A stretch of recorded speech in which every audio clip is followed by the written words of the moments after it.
man. Like, so I'm like, we're having big boy conversation. So that's why I was like, sit at the kitty table. Don't make me have to humble you. I'm not that person. But if you poke me, I will do it.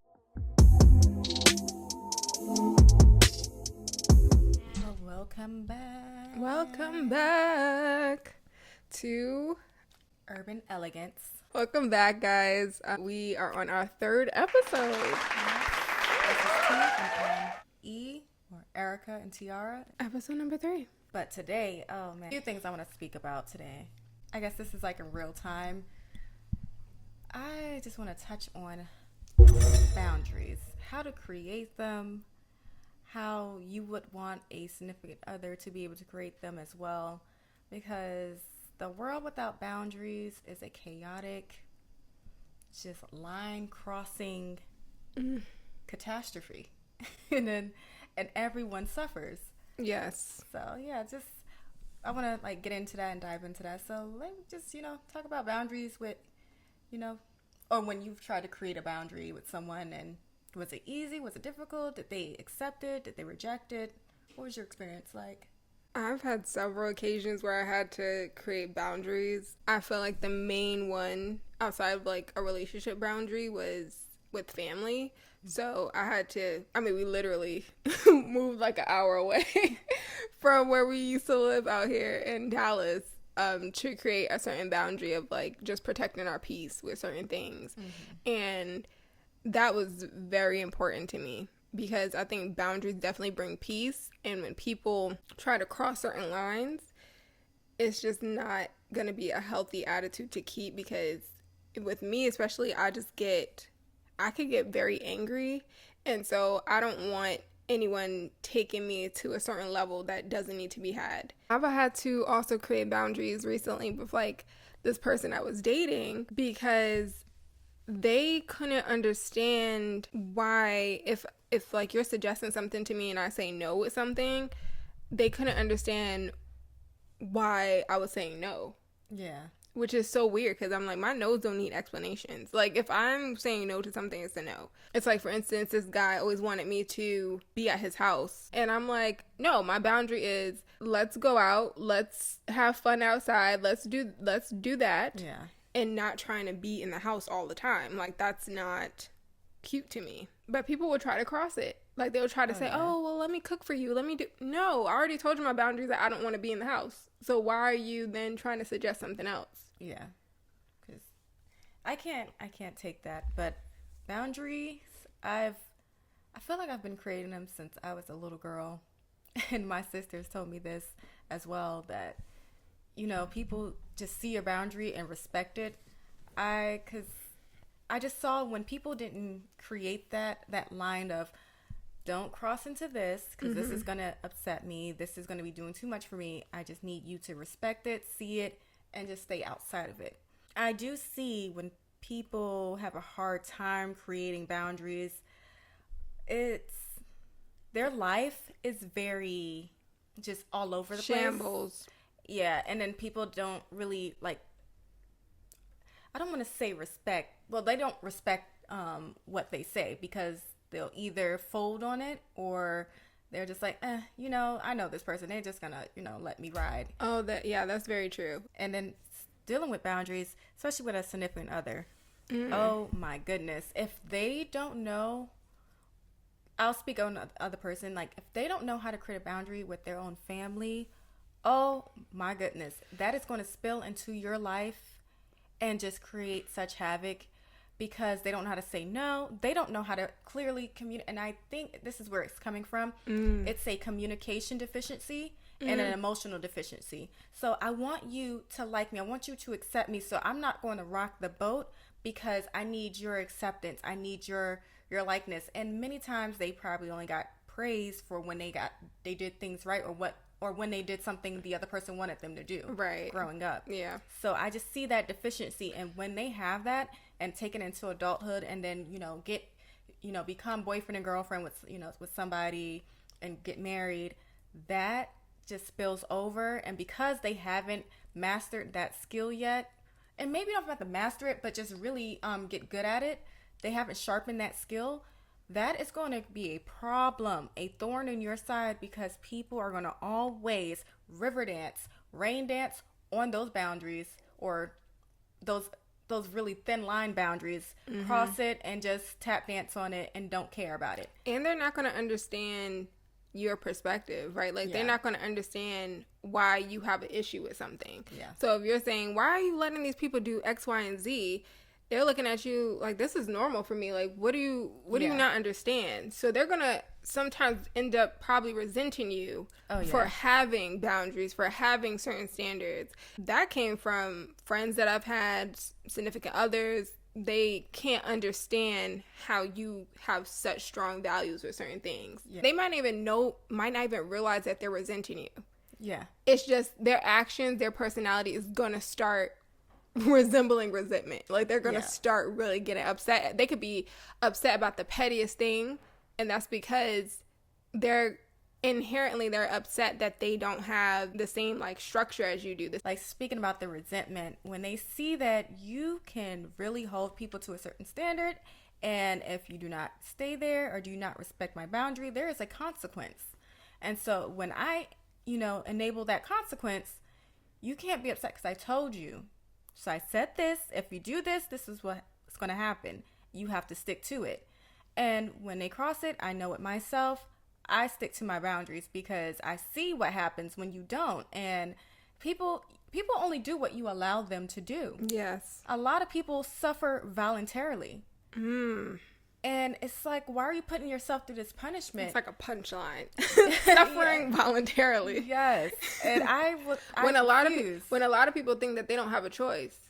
And it's like, you have multiple choices. You have multiple options. You just choose to ignore them. Yes. It's not the choices that you want. Let's just say that.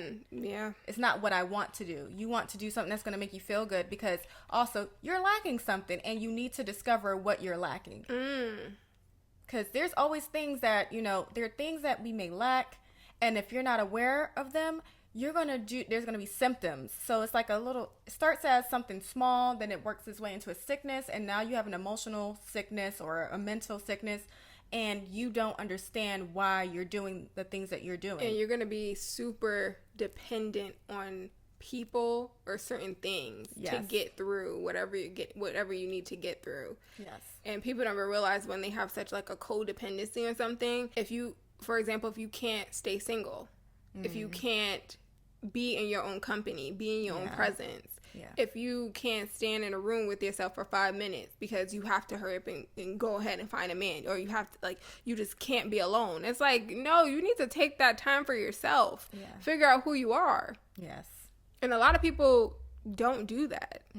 And they look at other people weird, like, or they try to make excuses like, I'm not like you. Don't you think I like to be with someone? That I like to be sitting here courted and I like to be taken out? I think every woman likes to be treated like a princess. Yes. But I'm also not going to lower my standards to have a man. Yeah. Like, that's just not going to happen. And as well as men too. You just want to be with a woman, and these people are not bad people. They could be, cool or good people, but they have things that they need to work on. And when you see that, acknowledge it and just be like, you know what? This is not the right time for this. I think you have something to work on. I have something to work on because a relationship is work. It's work. It's maintenance. Friendships are maintenance. Friendships are work. It's work. All of it is a lot of work. Yes. Because you're constantly working or you should be constantly working on yourself to better yourself for the other person. Yes. And also for yourself. Effort is such I feel like in today's age, effort is so lacking. No one does effort anymore. Like, a lazy generation. Like, bare minimum isn't even a bare minimum anymore. Like, the standard is in hell. Like, it's no effort. Yeah. And when you're asking for simple things, all of a sudden, now it seems like you asking for the sun, moon, and the stars when I'm just saying a simple task. Yeah. It's crazy. It's really insane. But, like I said, like, it's just laziness is running rampant. And sometimes we can mix that up because I have to be real with myself at times. Have to mix it up. We mix it up with, I'm just unmotivated. No, I'm being lazy. and you're being lazy because maybe you're unorganized and you need to just, sometimes you just have to push yourself when you just make yourself start doing it. And then once you start doing it, creating a plan, creating a list, something to just get yourself organized. Because one thing I can say is that a person's mind is reflected on their living space. So if their living space is just messed up, things are everywhere, they have an unorganized mind.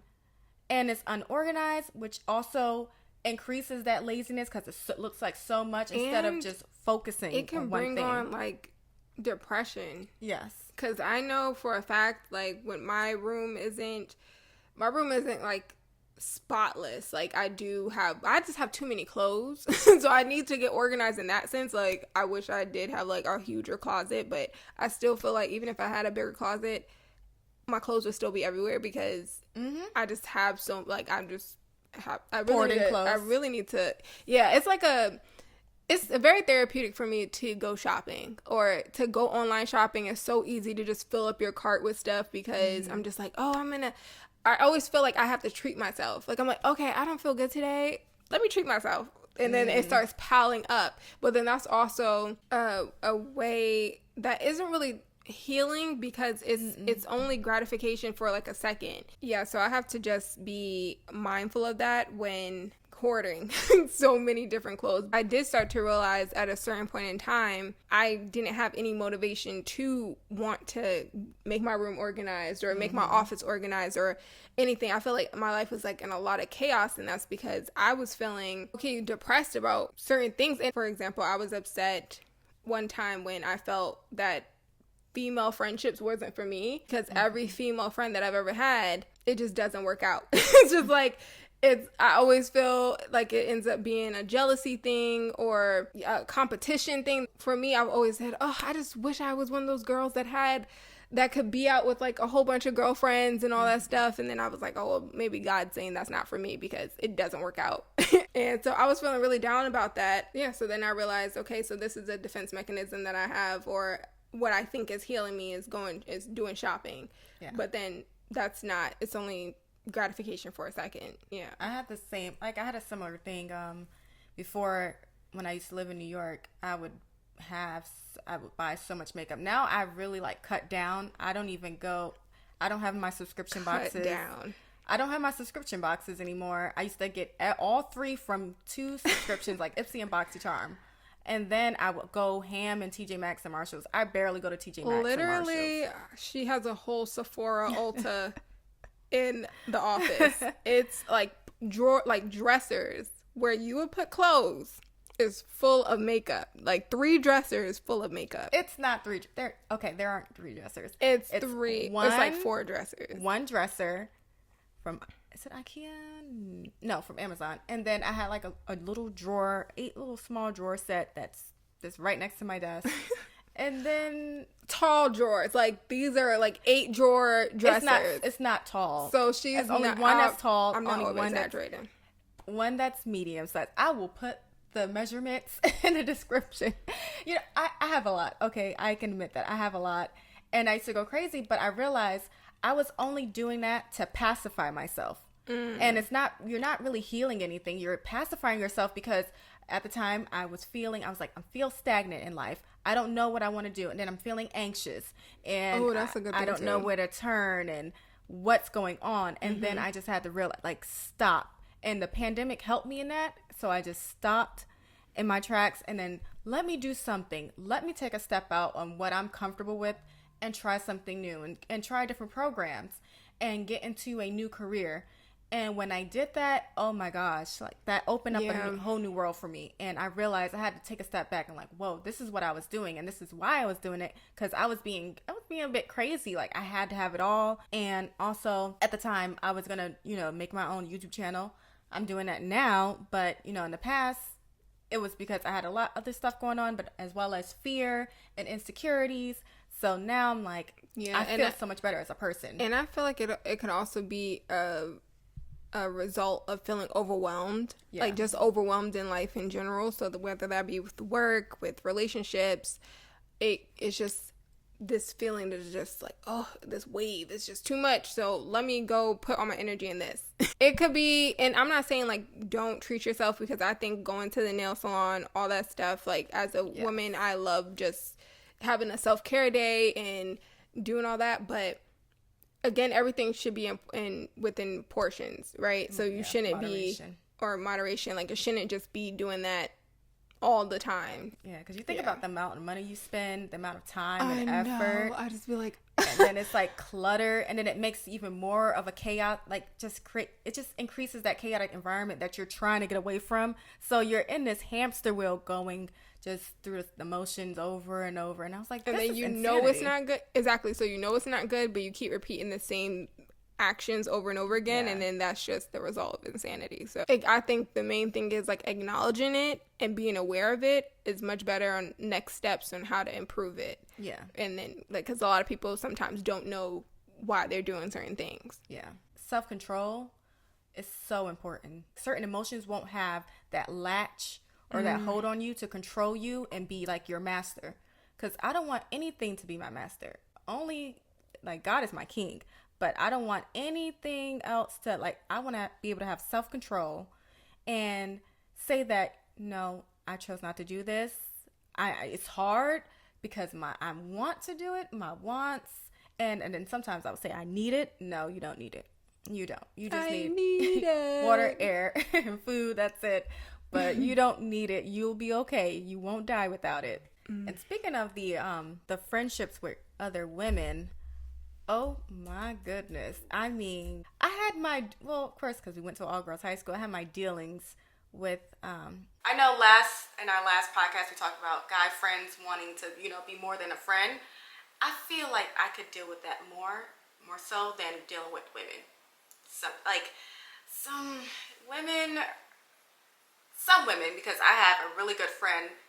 Out of all the friends I did make, there's this one friend that I still have from high school, and we're still good, we're still close, and we just root for each other. But finding that in another woman, and if you're an attractive woman, oh my gosh, it's so difficult. Oh, why do they have an attitude? Like, I don't have time for that. See, God knew what he was doing when he didn't make me a man, because I don't have time for that. You send a good attitude, I can shut you out. I just think that people just be hating people. Like, I don't care if they don't be like, oh, I don't have hate for anyone, and I love her. No, people just be hating people. Because the friendships that I've had, them girls must have hated my guts.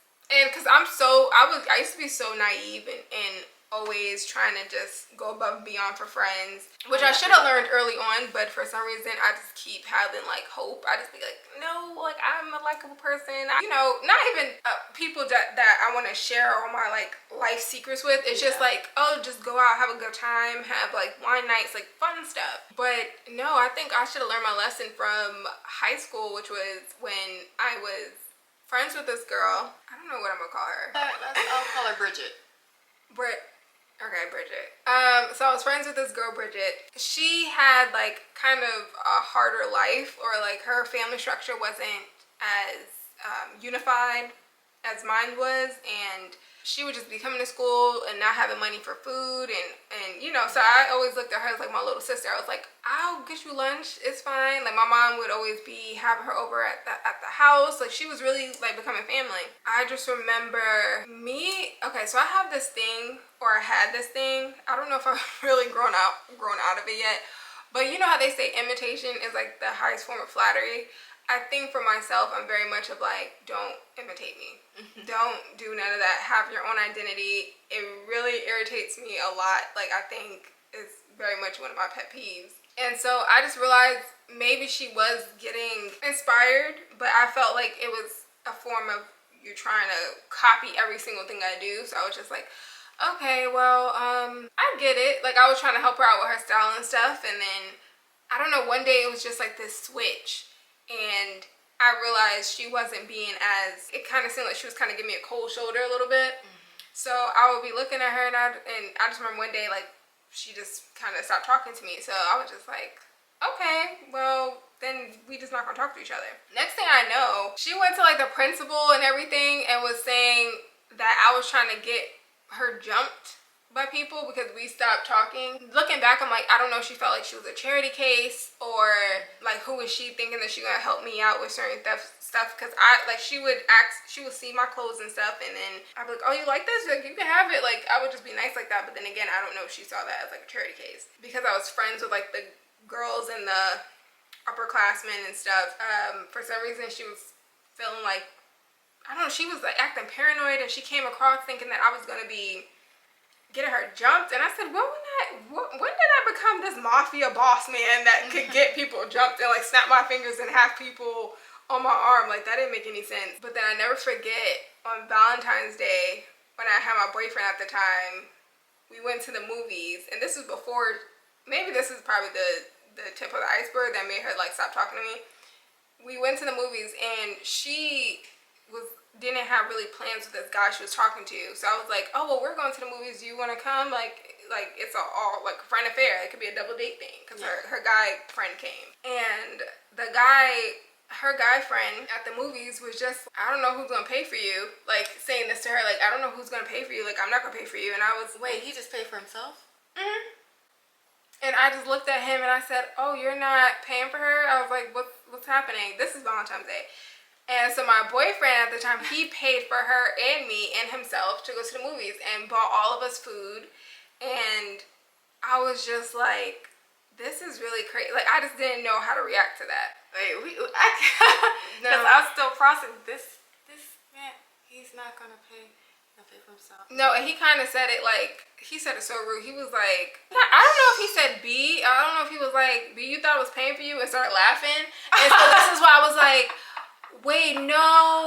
I knew she felt so embarrassed. I was just thinking, like, why is he gonna come to the movies with us? God knew not to put me in positions like that, because my mouth would be too crazy. So, my boyfriend ended up paying for her, paying for me, him. He got us all food. We just eating. Her guy friend left afterwards, because I was kind of mad he still came. I said, well, why are you coming to sit with us? Like, don't come with us. And, the type of guy he was, he looked like he would fight a woman. But my boy, he looked like he would punch me in the face. But I was like, my boyfriend here, felt a little bold. So I remember asking him, like, why are you trying to come to the movies with us if you're not paying for her? Like, today's Valentine's Day. And he kind of tried to ignore me. But afterwards he left because he didn't come out to eat with us because we went to like Chipotle, but that was big in high school. He didn't have any money. I think that was when she kind of started withdrawing from me. But I don't know if she felt embarrassed or again like a charity case. So I didn't know if she had discussed that with me, it could have been a different reaction as to how I felt because I just wanted to like ice her out. I was like, okay, so I have done all this for you. I've been such a good friend. You're not gonna talk to me? Like, okay. Yeah. Goodbye. Like, I just go silent. I don't do no back and forth. I just go silent, be in my own lane, you be in your own lane. And then that's when she went around and said I was trying to get her jumped and all that stuff. Like, I'm being pulled to the principal office. Why would I jump you? I have no beef with you. Like, what's happening? That's when I really stopped talking to her. Because I was like, so you trying to put this reputation on me as if, like, I'm a bully or something.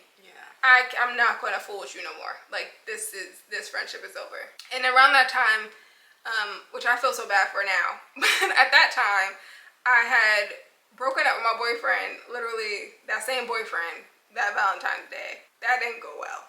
So I had, so I had a lot of breakups happening.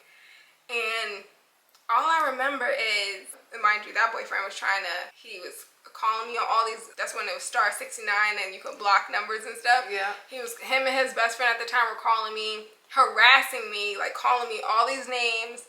My father had to get involved. It was a lot happening. Fast forward, I'm leaving school and my ex-boyfriend now, he comes to the school and Bridget goes outside and he comes to pick her up. So I was already like, okay, I obviously see what's happening here, but I just ignored both of them because I said, what is that going to do for me? And then he didn't even pay her attention. He ran after me because I ignored him. So I was like, so that's when I was really done. So that probably had really scarred me from like female friendships. Like maybe that's why, but also I keep having hope, but not everybody's the same. Yeah. You don't know if you're doing stuff for people. Not a handout, just being generous. Sometimes people could take it as, you think you're better than me. Yeah. Like, I I don't want your pity. So I didn't know that was a thing. That's why I'm very, very, very private. Even in high school, like I had friends that never visited my house, and only one out of that group actually came to my house, and it was just because I had to stop there to get something, and then I was going to go back to my college. And they were like, "Oh wow, we've never been here before." And it's like, yeah, like my home is my safe place, it's my safe haven, it's my humble abode. I'm very protective of my home, and I don't want any type of person with any energy or spirit just to come in. It's just, I think I had to learn that from you, because I do like hosting stuff, like when I can, if I can do it. I love being like, have like a small thing, especially with friends. But then again, you don't know who you let into your house and what their intentions are. Yes. So you really have to kind of keep a lot of things on the hush hush. And I'm already suspicious of people. You're in my and this could be a good thing or a bad thing. It just depends on how you think about it. But I'm like, you're guilty until proven innocent. So I move very, cautiously around people, because I just know people. You can, and I was a very nice friend, and you can just be so kind to people, but I had limits too. I also had boundaries. But I've seen people who were so nice get ran over, and I'm like, nope, not gonna be me if I can help it. Yeah. So I'm just very cautious, because if anything, I'll get you before you get me. And that's how I used to. Sounds like a whole villain. I will get you before you get me. Yes, if I see you try and play that game, because I can play that game too, but now I'm like, I don't care to play that game. I just want to enjoy life. So I'll just remove myself. And I've moved silently away from the talking stage or the dating stage from people, and also friendships. Like, I just let it just die out naturally. But that's why it's important to distinguish acquaintances from friends. Yeah. Because I think my issue was I was always trying to make friends, like, we're going to be besties. No, it's really much of friendly acquaintance. Ghetto. The ghetto life we live. Ghetto. Apologies for that, guys. Seems that the audio wasn't recording properly, so we are back. But yeah, friendships, man, can be tragic. Like, I could have like one or two good friends, but sometimes even like a group of friends itself can just be overrated. How can you stay up to date with every single, with like 10 people? Unless you have so much time in your hands, you have nothing going on. I like low maintenance friends as well. Love when we can check in 2 weeks out of the month, or like, once a month sometimes. Yeah. I like low maintenance people, so I don't like people that's like, oh, she hasn't written me in 3 days, we're not friends anymore. It doesn't need to be like we on each other 24/7. But again, I think if you have one or two good solid people, that's all you need. Because it's a lot. People are a lot to deal with. Just dealing with yourself can be a lot. I get annoyed at myself. I can exhaust my own self. And sometimes I'm just like, yeah, having another person. That's why I'm very particular about who I let into my life, because I know that it's going to take work. And I don't mind doing the work, but also, is the person worth the work? Do they care to do the work? Because I'm not going to do this with a lazy person either. I like ambition. I like goals. I like lists. Like surround yourself with people with goals. Yes. Because that may be a reason why you're still stagnant. What are the people around you doing? Yeah. Are they trying to grow? Are they trying to do stuff? Are they sitting there laughing at what you got going on? Mm-hmm. Like, are they motivating you? If you're going to say, I'm going to start a podcast, I'm going to start this channel, I'm going to try to brand myself on social media, just do certain things. Are they like, are you sure you want to do that? Like, I don't know if you can do, or I'll be your first subscriber, let me know when you post up. Yeah. I'll be your first follower, let me know if you do this. Like, who is really in your corner? And once you realize who people are, it's okay. Don't get upset about it, because maybe they never had that capability. And so you're requesting something that they don't have. You're going to set yourself up for failure. And there may be things that you aren't able to give to someone. So, or you just don't have it right now. You have to fill yourself up. You have to sharpen that skill. You have to gain this experience before you can share it with someone else. So it's okay. like people put maybe too much of high expectations on people, and it's like, but do you have that? Do you meet that? Do you like? Is it equal?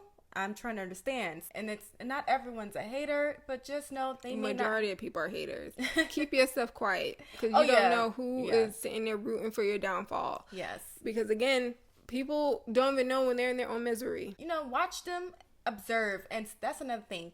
Speak less and just watch more. You have one mouth and 2 ears and 2 eyes, so you should just speak less and just see how people move. They will tell on themselves. I promise you, because people can just, their negative thoughts, and if it's meant for you and you're putting the effort and time, you're going to get it.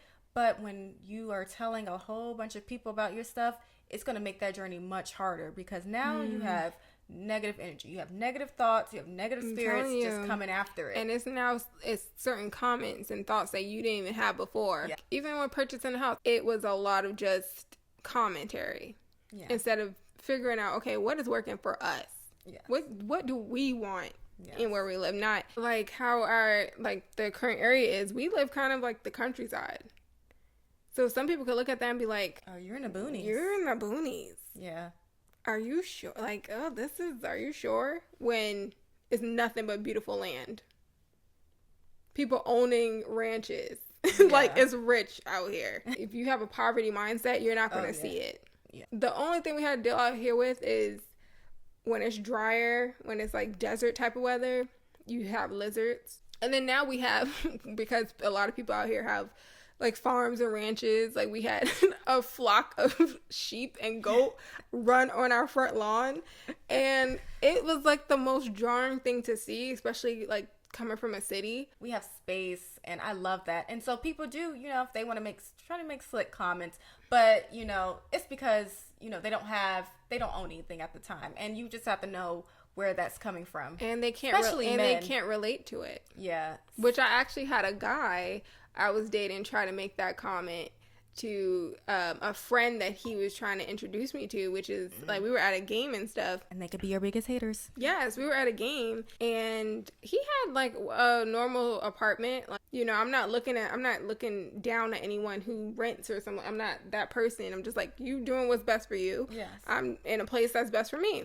And he introduced me to his friend, because we were talking about the layout, because the guy said, oh, if you're from New York, like, how do you like it out here? Which is, I think any native Dallas people always look at us so weird when they say, like, New York is just like fast and furious. Like, why are you out here? Yeah.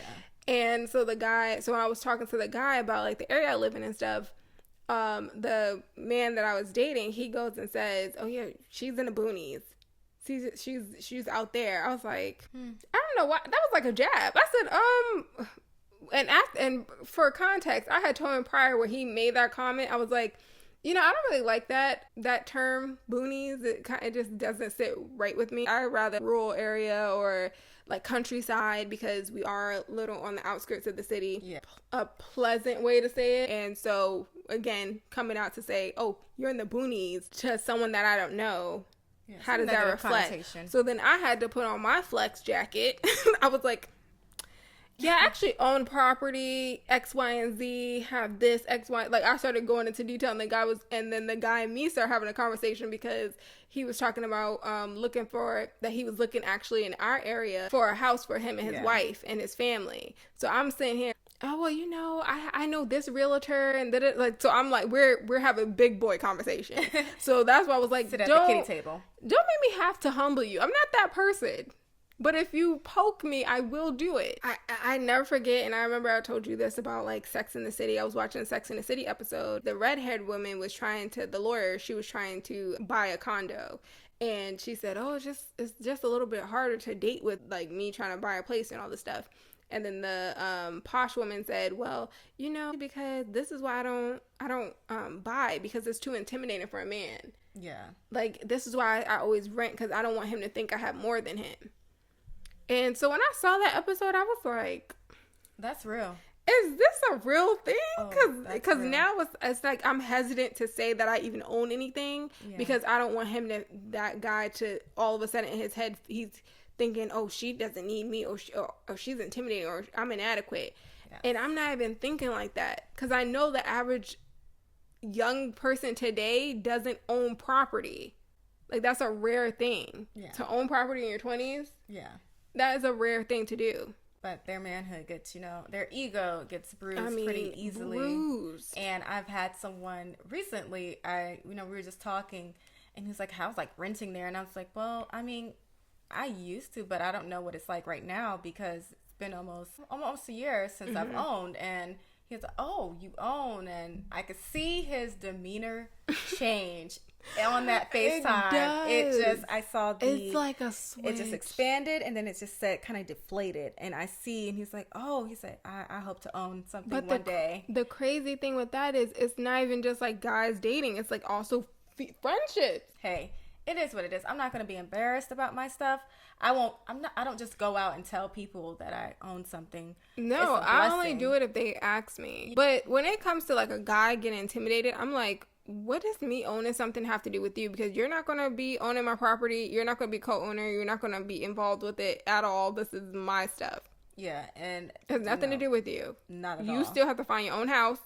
Or if we move on to the next stage, we have to find a house together. Well, you would not be moving into my place. Yeah, but most of the time they don't want to do that. They just like, oh wow, you own like. I think it's also like they know they can't play with you a certain way. Oh yeah, because you're in big boy territory. You in a big even boy. The ones that do, I guess, own something or they used to own something. I had one guy. He was 40 or 42, actually probably 42 or 43, and he said, "Oh yeah, I don't want to own and blah blah blah."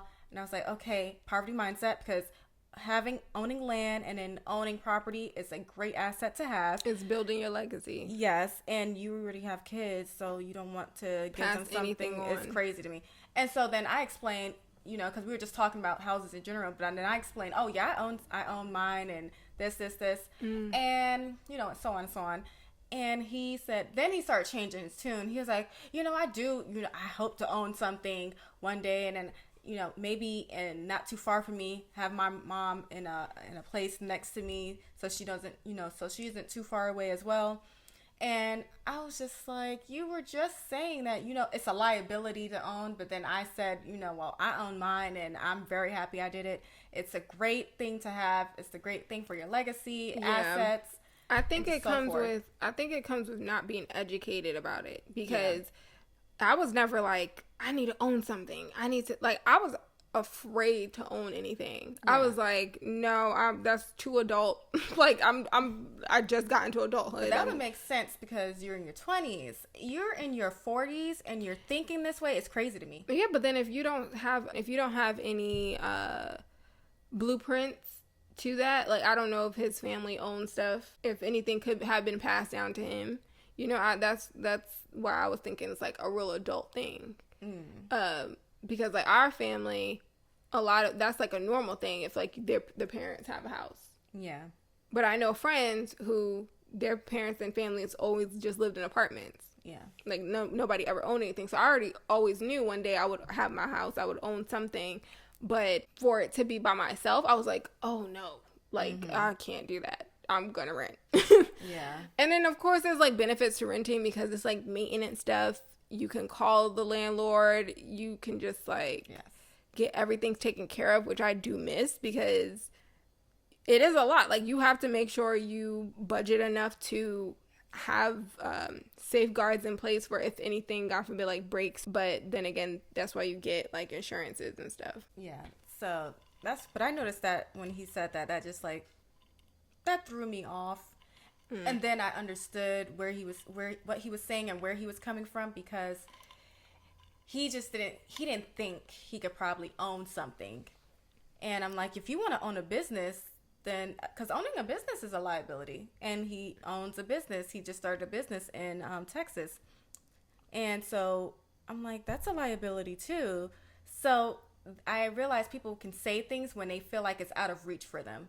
Because maybe his children and his ex are in a house that's owned, someone owns, maybe the ex-wife owns that actual house. So he has to, now rent and do all this got other a stuff. lot of extra stuff happening. Yeah, and so I'm like, it's real busy in that in that lane. Got real busy life, real busy baggage and stuff. So you can keep all that to yourself.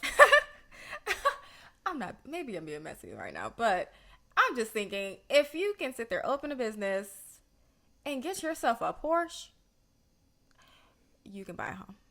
Or, I mean, I don't know if you don't own the Porsche. Yeah. People be having maybe facades. It's also the work car, so you can go under the job title and just, okay, this is for this business. Every time I think of work car, I think of Tessa.